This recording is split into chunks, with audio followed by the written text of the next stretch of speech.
하나님의 은혜와 평강을 빕니다. 성도님 여러분, 오늘 설 잘 보내셨습니까?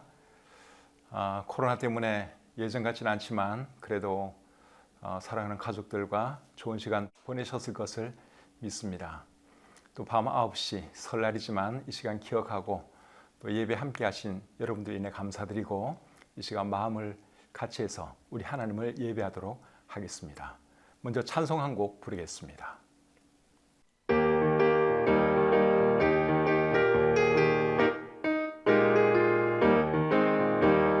예수님의 사랑 신기하고 놀라워 예수님의 사랑 신기하고 놀라워 예수님의 사랑 신기하고 놀라워 크신 사랑 하늘 그보다 높고 바다 그보다 깊고 우주 그보다 넓은 크신 사랑 예수님의 말씀 신기하고 놀라워 예수님의 말씀 신기하고 놀라워 예수님의 말씀 신기하고 놀라워 복된 말씀 하늘 그보다 높고 바다 그보다 깊고 우주 그보다 넓은 크신 사랑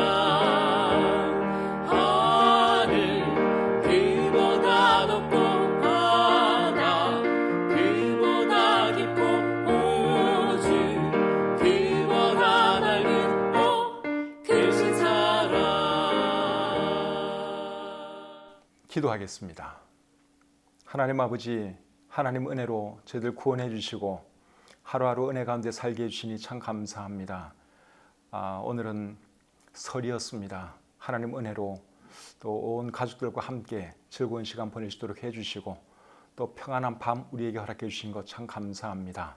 하루의 삶을 마감하기 전에 또 우리 가족들이 한자리에 모여서 우리 하나님을 예배할 수 있으니 얼마나 감사한지요.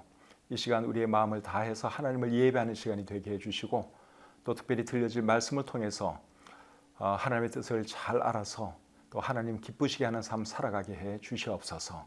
모든 시종을 주님께 의탁합니다. 하나님께서 함께 해주시고 영광 받으시기를 간절히 원하오며 예수님의 이름으로 기도드립니다.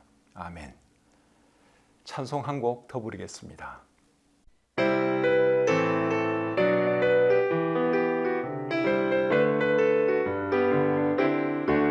나는야 주의 어린이 주의 사랑으로 자라가요 나는야 주의 어린이 주의 말씀 안에 자라가요 예수님처럼 기도하고 예수님처럼 섬기며 믿음으로 자라가요 나는야 주의 어린이 나는야 주의 어린이 주의 사랑으로 자라가요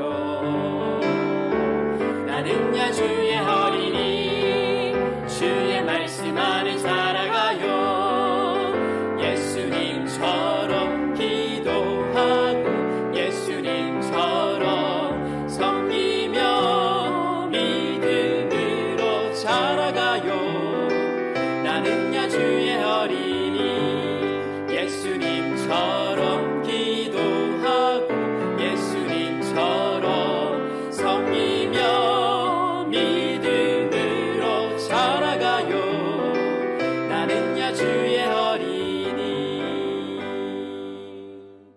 오늘 함께 나눌 하나님 말씀은 잠언 12장 1절부터 9절까지 말씀입니다. 제가 성경을 읽어드릴 때에 여러분들 잘 눈으로 따라 읽으시기를 바랍니다. 훈계를 좋아하는 자는 지식을 좋아하거니와 징계를 싫어하는 자는 짐승과 같으니라. 선인은 여호와께 은총을 받으려니와 악을 꾀하는 자는 정죄하심을 받으리라. 사람이 악으로서 굳게 서지 못하거니와 의인의 뿌리는 움직이지 아니하느니라. 어진 여인은 그 지압 위에 멸류관이나 욕을 끼치는 여인은 그 지압 위에 뼈가 썩음 같게 하느니라. 의인의 생각은 정직하여도 악인의 도모는 속임이니라. 악인의 말은 사람을 엿보아 피를 흘리자 하는 것이거니와 정직한 자의 입은 사람을 구원하느니라. 악인은 엎드러져서 소멸되려니와 의인의 집은 서 있으리라. 사람은 그 지혜대로 칭찬을 받으려니와 마음이 굽은 자는 멸시를 받으리라. 비천히 여김을 받을지라도 종을 부리는 자는 스스로 높은 채하고도 음식이 핍절한 자보다 나으니라. 아멘. 잠언 12장 1절부터 9절까지 말씀을 읽었습니다. 한 절씩 읽으면서 오늘 이 말씀이 우리에게 주시는 교훈을 함께 생각해 보겠습니다. 1절 말씀을 제가 다시 읽겠습니다. 훈계를 좋아하는 자는 지식을 좋아하거니와 징계를 싫어하는 자는 짐승과 같으니라. 훈계를 좋아하는 자는 지식을 좋아한다. 그렇게 말씀을 하고 있는데 지식을 좋아한다는 말은 지혜롭다는 말씀입니다. 잠언에서는 지혜와 지식이 구분 없이 사용되는 경우가 참 많습니다. 잠언 1장 7절에 보시면 여호와를 경외하는 것이 지식의 근본이다. 그렇게 말씀을 하고 있고 잠언 9장 10절에서는 여호와를 경외하는 것이 지혜의 근본이다. 그렇게 말씀하고 있습니다.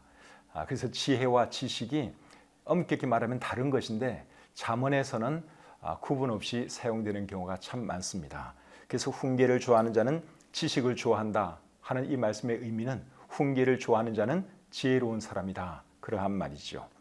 그리고 징계를 싫어하는 자는 짐승과 같다 그랬는데 짐승과 같다는 말은 짐승같이 우둔하다 그러한 말입니다. 사람은 책망을 하면 말귀를 알아듣고 잘못을 고치지만 짐승은 그렇게 할 줄을 모릅니다.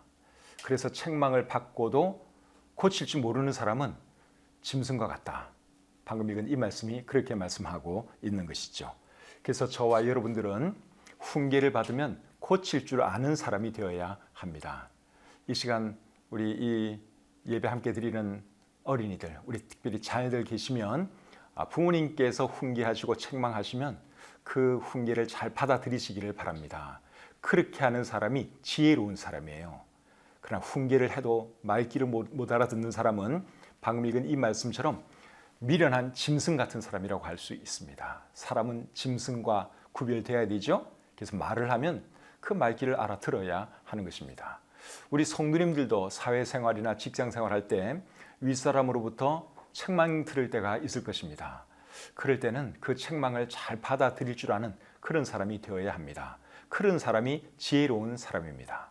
그리고 하나님께서 우리를 책망하시면 그때는 두말할 필요 없이 우리가 하나님 말씀에 귀를 기울여야 하는 것이죠. 그래서 우리의 잘못을 돌아보고 또 반성하고 하나님 기뻐하시는 그러한 삶을 살아야 하는 것입니다. 다윗이 그런 것을 참 잘한 사람이죠. 다윗이 밧세바를 범하고 또 그 죄를 은폐하기 위해서 그의 남편 우리아를 죽였을 때 하나님께서 나단 선지자를 보내서 다윗을 책망하십니다. 그럴 때 다윗이 어떻게 했습니까? 그 책망을 받아들이고 잘못에서 돌이키죠. 하나님께 회개했습니다.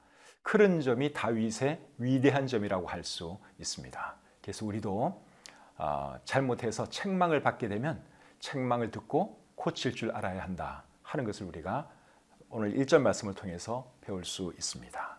2절 말씀 보겠습니다. 선인은 여호와께 은총을 받으려니와 악을 꾀하는 자는 정죄하심을 받으리라. 맞는 말씀이죠. 선한 사람은 하나님께 은총을 받지만 악을 꾀하는 자는 정죄를 받습니다. 이 말씀을 보니까 생각나는 사람이 두 사람이 있는데 에스더서에 나오는 모르드게와 하만입니다. 하만이 착한 모르드게의 백성들인 유대 사람들을 죽이기 위해서 계략을 꾸미지요. 그래서 죄 없는 모르드게를 높은 장대 위에 매달아 죽일 생각을 합니다. 그런데 결국 이 하만이 어떻게 되죠? 자기가 그 장대에 매달려 죽게 됩니다. 그리고 착한 모르드게는 높임을 받게 되지요. 그래서 우리는 선한 사람이 되어야 합니다. 착한 사람이 되어야 하는 것이죠. 마태복음 5장 16절에서 예수님이 이렇게 말씀을 하십니다. 그들로 너희 착한 행실을 보고 하늘에 계신 너희 아버지께 영광을 돌리게 하라. 우리 하나님은 우리가 착하게 살아가기를 원하세요. 그래야지 우리의 삶을 보고 믿지 않는 사람들이 하나님을 믿게 될 것이고 또 하나님께 영광 돌릴 것이기 때문에 그렇습니다. 베드로전서 2장 12절에도 비슷한 말씀이 있는데 한번 읽어드리겠습니다. 너희가 이방인 중에서 행실을 선하게 가져 너희를 악행한다고 비방하는 자들로 하여금 너희 선한 일을 보고 오시는 날에 하나님께 영광을 돌리게 하려 함이라. 여기 뭐라고 말씀하고 있는가 하면 너희를 악행한다고 비방하는 자들로 하여금 너희 선한 일을 보고 하나님께 영광 돌리게 하라. 그런 말씀을 하고 있습니다. 그래서 우리 하나님 믿는 사람들은 정말 착한 사람이 되어야 되고 착하게 살아야 합니다.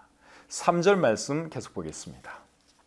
사람이 악으로서 굳게 서지 못하거니와 의인의 뿌리는 움직이지 아니하느니라. 사람이 악을 행하면서도 어느 정도 잘 될 수는 있습니다. 그런데 영원히 잘 될 수는 없습니다.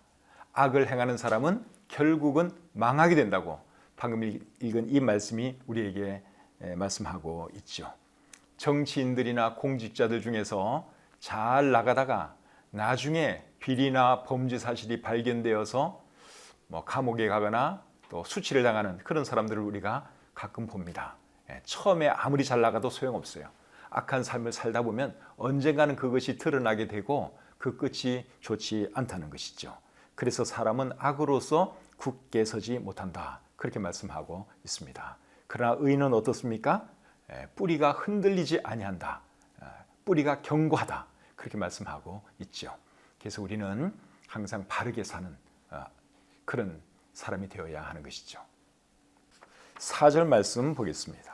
어진 여인은 그 지아비의 면류관이나 욕을 끼치는 여인은 그 지아비의 뼈가 썩음 같게 하느니라.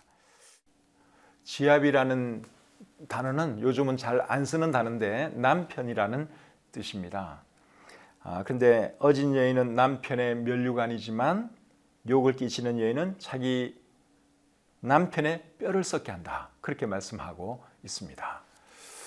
그래서 우리 남자들은 아내에 따라서 그 삶이 불행해지기도 하고 행복해질 수도 있다 하는 것이죠. 이런 거 생각하면 남자들은 정말 결혼을 잘해야 합니다. 그런데 사실 여자도 마찬가지입니다. 여자도 어떤 남자를 남편으로 만나느냐에 따라서 그 삶이 행복해질 수도 있고 또 불행해질 수도 있습니다. 그래서 우리는 우리 배우자에게 정말 행복을 느끼도록 그렇게 하는 사람이 되어야지 뼈를 썩게 만드는 그런 아내가 되어서도 안 되고 또 그런 남편이 되어서도 안 될 줄 믿습니다. 서로를 더 행복하게 해주기 위해서 우리는 노력을 해야 합니다. 내가 내 배우자를 행복하게 만들어주면 결국 내가 행복해지는 것입니다. 반대로 내가 내 배우자의 뼈를 썩게 만들면 내가 불행해지는 거예요. 그래서 우리가 피차 노력할 필요가 있습니다. 결혼하지 않은 분들은 이런 말씀 잘 기억하시고 배우자 선택할 때 정말 기도하면서 잘 선택하시기를 바랍니다. 어떤 배우자를 만나느냐에 따라서 여러분의 삶이 엄청나게 달라질 수 있기 때문에 그렇습니다. 5절 말씀 보겠습니다. 의인의 생각은 정직하여도 악인의 도모는 속임이니라. 이 말씀은 의인의 생각과 악인의 도모에 대해서 하시는 말씀인데 두 말씀을 대조하는 것이죠. 의인의 생각과 악인의 도모를 대조해서 지금 말씀하고 있습니다. 의인의 생각은 정직하지만 악인의 도모는 뭐라 그랬어요? 속임이라고 말씀하고 있습니다. 하나님을 믿는 사람들은 의인에 속하는 사람들이죠. 그렇기 때문에 항상 정직한 생각을 해야 되고 바른 생각을 해야 되고 또 정직한 삶을 살아야 하는 것입니다. 정직이 최선의 정책이다 하는 말이 있습니다. 영어로는 Honesty is the best policy 그렇게 말을 하는데 이 말은 성경에 있는 말은 아니지만 맞는 말이에요. 정직이야말로 최선의 정책입니다. 정치하는 사람들도 그렇고 사업하는 사람들도 그렇고 모든 일에 있어서 사실은 정직이 제일 중요한 것입니다. 정직하지 못하면 그때는 별 문제 없는 것 같아도 반드시 나중에 문제가 생깁니다. 그래서 우리 그리스도인들은 오늘 이 본문이 우리에게 가르치는 것처럼 항상 정직하게 바르게 살아야 하고 또 생각해야 합니다. 하는 것이죠. 6절 말씀 보겠습니다. 악인의 말은 사람을 엿보아 피를 흘리자 하는 것이거니와 정직한 자의 입은 사람을 구원하느니라. 이번에는 악인의 말과 정직한 자의 입을 대조해서 말씀하고 있습니다. 잠언에서 말하는 정직한 자는 바른 사람, 올곧은 사람을 뜻합니다. 표준 세번역 성경은 이 말씀을 이렇게 번역하고 있습니다. 악인이 하는 말은 피 흘릴 음모뿐이지만 정직한 사람의 말은 사람을 구하여 낸다. 악인의 말과 정직한 자의 말의 차이가 무엇입니까? 악인의 말은 사람을 죽이지만 정직한 자의 말은 사람을 살립니다. 그래서 우리 하나님의 사람들은 사람을 살리는 말을 해야 합니다. 7절 말씀 계속 보겠습니다. 악인은 엎드러져서 소멸되려니와 의인의 집은 서 있으리라. 악인과 의인의 최후에 대한 말씀을 하고 있습니다. 7절 말씀은 우리가 먼저 보았던 3절과 상당히 비슷합니다. 사람이 악으로서 굳게 서지 못하거니와 의인의 뿌리는 움직이지 아니하느니라. 악인은 잘 되는 것 같아도 결국은 망합니다. 반대로 의인의 집은 잘 안 되는 것 같아도 든든히 서 있다. 그렇게 여기 말씀하고 있죠. 이 땅에서 그렇게 안 되면 죽어서라도 그렇게 됩니다. 왜냐하면 우리 하나님이 살아계시고 죽음 이후의 세계가 분명히 존재하기 때문에 그렇습니다. 잠언에서 말하는 의인은 하나님을 경외하는 자를 말하고 악인은 하나님을 부인하는 자를 말합니다.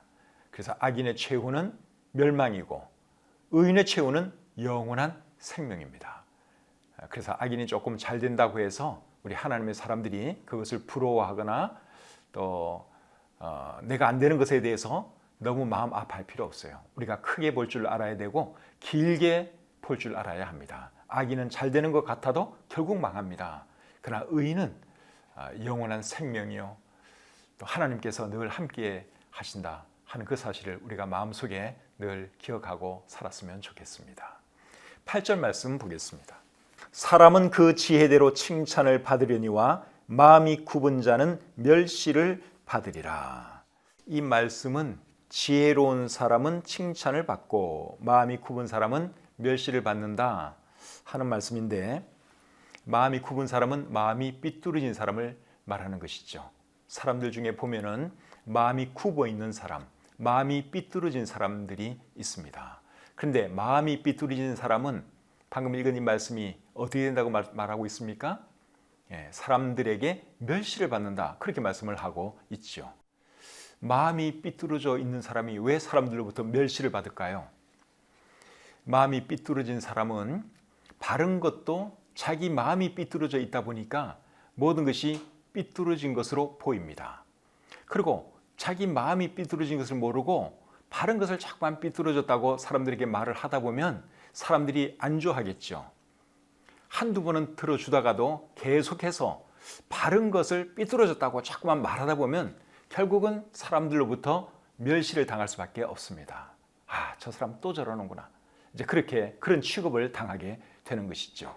그래서 우리가 무엇에 대해서 말을 할 때는 내 마음이 삐뚤어져 있지는 않는지 그것을 먼저 잘 돌아볼 필요가 있습니다.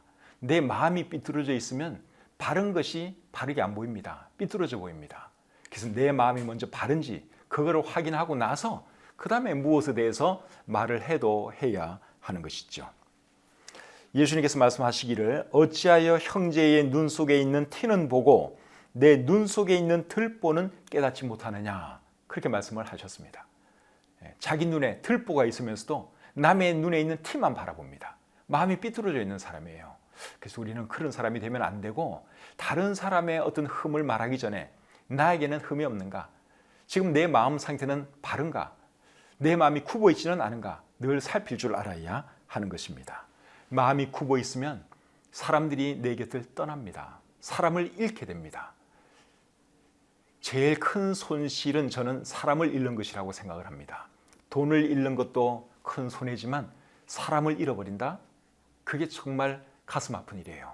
그래서 우리는 사람을 잃어버리는 사람이 되면 안 되고 사람을 얻는 사람이 되어야 됩니다.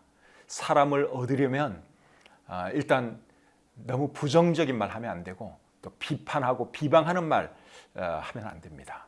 그리고 사람을 얻는 방법 중에 하나는 말을 줄이고 지갑을 여는 것입니다. 그래서 그런 말 하잖아요. 나이가 들수록 입은 닫고 지갑을 열라. 그래서 우리는 사람을 얻는 사람이 되어야 되지 말을 잘못해서 또 내 마음이 삐뚤어져 있어서 사람을 잃거나 사람들로부터 무시당하고 멸시당하는 그런 사람이 되면 안 되는 것이죠. 8절 말씀을 우리말 성경에서는 이렇게 번역을 하고 있습니다. 사람은 그 지혜에 따라 칭찬을 받지만 삐뚤어진 마음을 가진 사람은 멸시를 당할 것이다. 우리가 멸시당하는 그런 사람이 되면 안 되잖아요. 정말 존경받고 사랑받는 그런 사람이 되어야 되는데 그렇게 되려면 우리가 참 덕스러운 사람이 되어야 되고 또 남의 허물을 봤다고 해도 덮어줄 줄 알고 가려줄 줄 알아야 하는 것입니다. 또 특별히 자기 마음이 삐뚤어져서 멀쩡한 것을 문제 삼는 그런 사람이 되면 정말 안 됩니다. 그런 사람은 사람들이 싫어합니다. 사람들이 떠나갑니다. 멸시당합니다. 저와 여러분들이 정말 그런 사람이 안 되었으면 좋겠습니다. 사람이 나이가 들면 허리가 굽어지잖아요. 허리가 굽는 것은 어쩔 수 없어요. 그런데 마음까지 굽으면 절대로 안 됩니다. 항상 마음은 젊고 바르게 그렇게 유지해야 하는 것이죠. 마지막으로 9절 말씀 보겠습니다. 비천히 여김을 받을지라도 종을 부리는 자는 스스로 높은 채하고도 음식이 핍절한 자보다 나으니라. 이게 무슨 말일까요? 간단히 말씀드리면 모양새만 그럴듯하고 실속 없는 사람보다는 모양새가 없어도 실속 있는 사람이 낫다. 그러한 뜻입니다. 표준 세번역 성경을 한번 읽어드리겠습니다. 업신여김을 받더라도 종을 부리는 사람은 스스로 높은 채하면서 먹을 빵이 없는 사람보다 낫다. 그리고 우리말 성경은 또 이렇게 되어 있습니다. 먹을 것도 없으면서 있는 채하는 것보다 비천해도 종을 부리는 게 낫다. 사람들 중에는 모양새를 중요시 여기는 사람이 있고 실속을 중요시 여기는 사람이 있습니다. 근데 우리나라 사람들은 대체로 보면 모양새를 굉장히 중요하게 생각을 합니다. 그래서 냉수 마시고 이쑤신다 하는 그런 말이 있죠. 냉수 마시면 이쑤실 필요가 없는데 마치 고기 먹은 것처럼 이제 허세를 부린다 그 말입니다. 모양새를 중요하게 여기는 사람들이 그렇게 하는 것이죠. 그리고 우리나라 사람들은 체면도 굉장히 중요하게 생각하죠. 이것도 결국은 다 모양새와 관련이 있는 것입니다. 또 요즘은 사람들이 돈이 없어도 좋은 차 타기를 원합니다. 좋은 차를 타야지 남들로부터 대접받는다고 생각하기 때문에 그런 거예요. 근데 실속은 없어요. 빚도 많고 가진 것도 없지만 차만 번들어하게 좋은 차를 타는 것이죠. 전혀 실속 없는 그런 사람들입니다. 그런데 9절 말씀이 우리에게 가르쳐주는 것은 모양새보다도 실속이 중요하다. 그것을 우리에게 가르쳐주고 있습니다. 저는 제일 실속 있는 사람들이 예수님 믿는 사람들이라고 생각합니다. 예수님 믿는 사람들은 가난해도 예수님을 모시고 있기 때문에 세상에서 제일 부유한 사람들이라고 할 수 있습니다.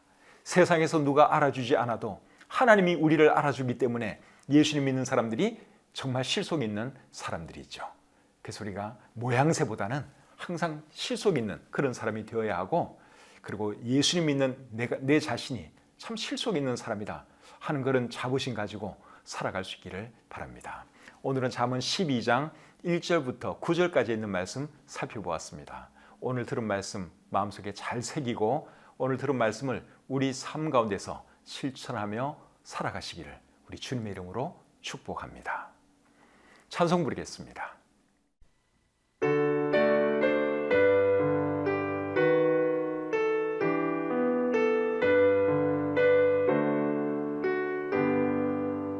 주 안에 있는 가정은 사랑이 넘치고 소망과 길도 같으니 다 평안과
기도하겠습니다.